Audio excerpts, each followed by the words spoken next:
Welcome all to the Iron Man 2 show, the show I'm doing on Iron Man 2.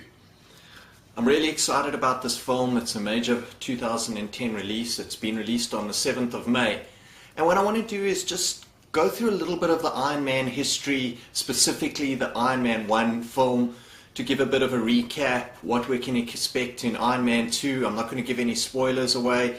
I just want to get people excited about Iron Man 2, which I don't think I really need to do because I think the world's pretty excited about it.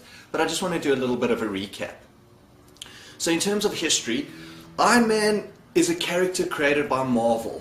It was created by Stan Lee, where it first appeared in the comic called Tales of Suspense, number 39. It was scripted by Larry Lieber, and the artists were Don Heck and Jack Kirby. Fast forward many years later to 2008's release of Iron Man 1. There were television shows. Iron Man was a big part of the Avengers, which I'll get to after the show. The Iron Man film was a bit of an underdog. It was after Batman Begins was released and had all the success that it had. People were a little bit skeptical about Iron Man, skeptical maybe about Jon Favreau as director. And what happened was, when he went to Comic-Con, who are the die-hard audience for this film, it created a huge spur of interest because they loved it and they told everyone online, and it kind of started the whole franchise up again and got everyone excited about the film. So Comic-Con, when Iron Man 1 was released, was the main driving force for this film. The film had a great cast. Robert Downey Jr. played Tony Stark, Terrence Howard played Rhodey, Jeff Bridges played Obadiah Stane, Gwyneth Paltrow played Pepper Potts, and Jon Favreau was Hogan, and Paul Bettany was the voice for Jarvis. The film, as mentioned, was directed by Jon Favreau. Jon Favreau's a writer, actor, filmmaker, producer. He loves films. He wrote the script for Swingers, which became a cult success, and was his foray into feature filmmaking.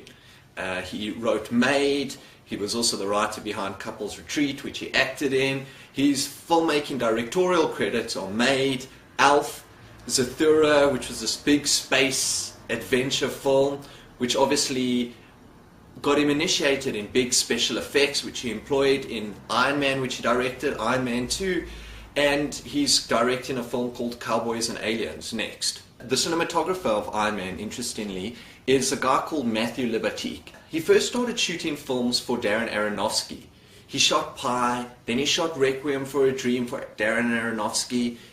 He shot Darren Aronofsky's The Fountain, and he's going to shoot Darren Aronofsky's next film called Black Swan. He also shot for Spike Lee, She Hate Me, and Inside Man, and he's going to shoot the sequel of Inside Man 2. He's also going to shoot for Jon Favreau, Cowboys and Aliens, and he shot Iron Man 1 and he shot Iron Man 2. The team for Iron Man 1 is pretty much the same team for Iron Man 2. What I'm going to jump ahead and do is do a little bit of a recap of Iron Man 1.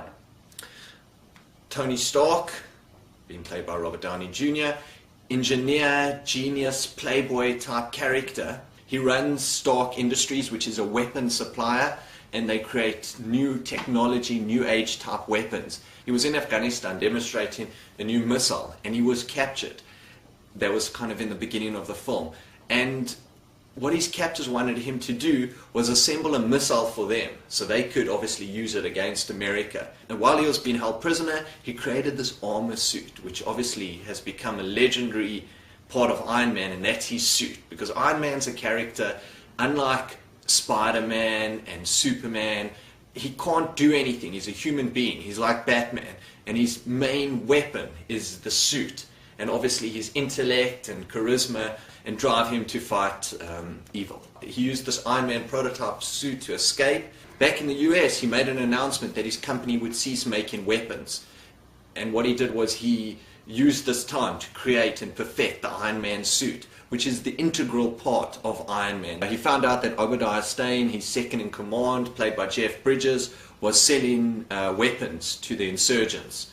And Obadiah Stane Jeff Bridges became the antagonist of the film. Iron Man then returned to Afghanistan to destroy the arms and stop Obadiah Stane from misusing his research. And Iron Man was very well received, both amongst critics as well as the public. Like I said, Comic-Con spurred it along.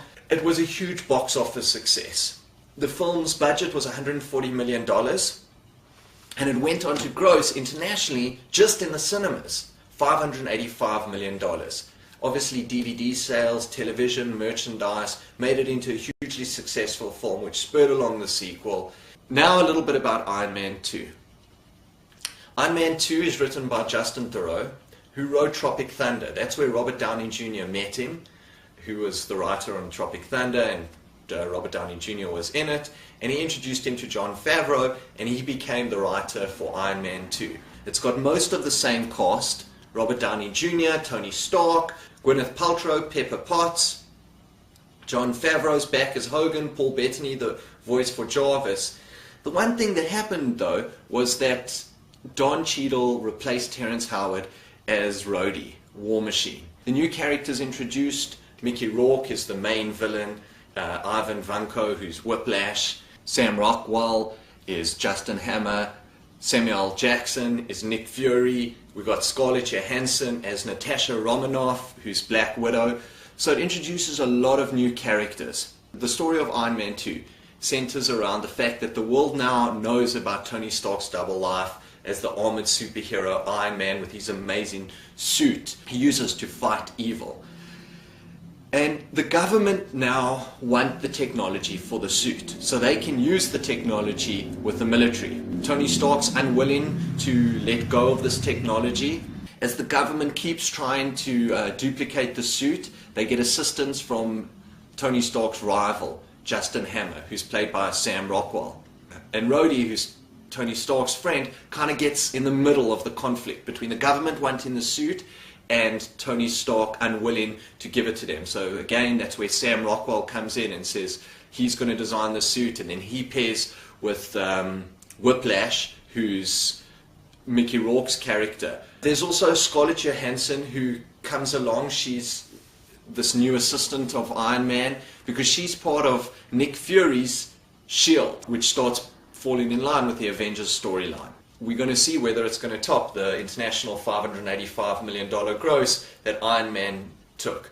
I predict it will, because it's got more characters, it's got all the driving force of the marketing behind Iron Man, plus there's even more marketing that's going on, and it should do very, very well. In recent interviews with Jon Favreau, he spoke about Iron Man 3. He says there's definitely going to be an Iron Man 3. He knows this because they've signed a deal with everyone involved to come on board with Iron Man 2. There's a main villain called Mandarin, which they were going to include in Iron Man 2, but obviously they went with Justin Hammer and Whiplash, so they could have Mandarin as the main villain in Iron Man 3. But there's really no news about Iron Man 3, just that it is going to go ahead, because they have signed a deal with Jon Favreau to do 3 Iron Mans. The big news, though, is that Iron Man is going to be part of the Avengers film, which is due out 2012. In the Avengers film, they're going to round up many characters. Iron Man, they're going to have Chris Evans, who's now signed on to do Captain America. They might have Edward Norton, who was Hulk, part of the Avengers. They're going to have Samuel L. Jackson as Nick Fury, who's part of the Avengers. Chris Hemsworth, who's going to be Thor in the Avengers, who's going to be in Kenneth Branagh's Thor, which has been released in 2011. So we've got a lot to look forward to. Iron Man 2, 7th of May. There's going to be an Iron Man 3. There's going to be the Avengers. There's going to be Thor. So a lot coming out of Marvel's camp. And yeah, I hope everyone enjoys it. We have already awarded contracts to the wind farm people. Don't say wind farm. I'm already feeling gassy. You know, everybody knows, it's like, why don't they just drop it all? And because they clearly both adore each other. And it's that fun tension that we get to play with. Think faster.